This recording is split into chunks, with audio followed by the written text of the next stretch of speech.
বল নিয়ে দৌড়াচ্ছে। অসাধারণ ছিল জিনিসটা, অসাধারণ দেখতে।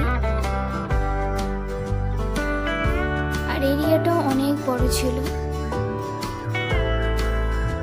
খুবই সুন্দর জায়গাটা। কিন্তু লাস্ট অব্দি বৃষ্টির কারণে পুরোটা আমার ঘোরা হয়ে ওঠেনি। তো কিছুটা ঘুরতে পেরেছি, মানে অর্ধেকটাই ঘুরতে পেরেছি, পুরোটা কিন্তু আমরা ঘুরতে পারিনি। প্রায় আধ ঘন্টায় বসে থাকতে গেছিলো, কারণ প্রচণ্ড পরিমাণে বৃষ্টি চলে এসেছিল। তো আধ ঘন্টা আমরা বসেছিলাম। যেহেতু লেট করে গেছি, তার মধ্যে আবার বৃষ্টি চলে আসার কারণে আরও লেট হয়ে গেছিল।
যেহেতু আবার ধীরে ধীরে বৃষ্টি শুরু হলো, মানে ঝিরিঝিরি বৃষ্টি শুরু করলো, তো সেই কারণে আমার কাছে ছাতাও ছিল না আমাদের কাছে। তো সেই কারণে একটু তাড়াতাড়ি ওখান থেকে বেরোনোর চেষ্টা করছিলাম, কারণ জায়গাটা অনেকটা বড় ছিল।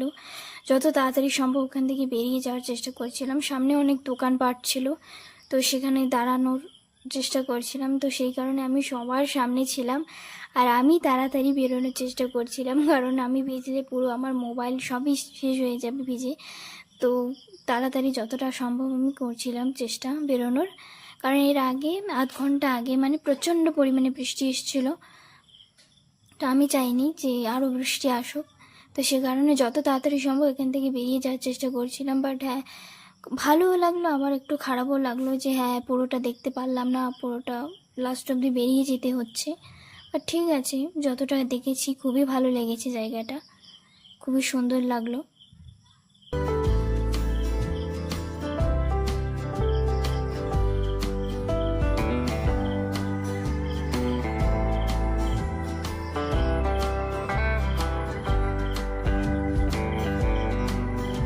তো এখান থেকে কিন্তু শেষ হয়ে গেল মতিঝিলের পুরোটা দেখা, এখান থেকেই আমাদের শেষ।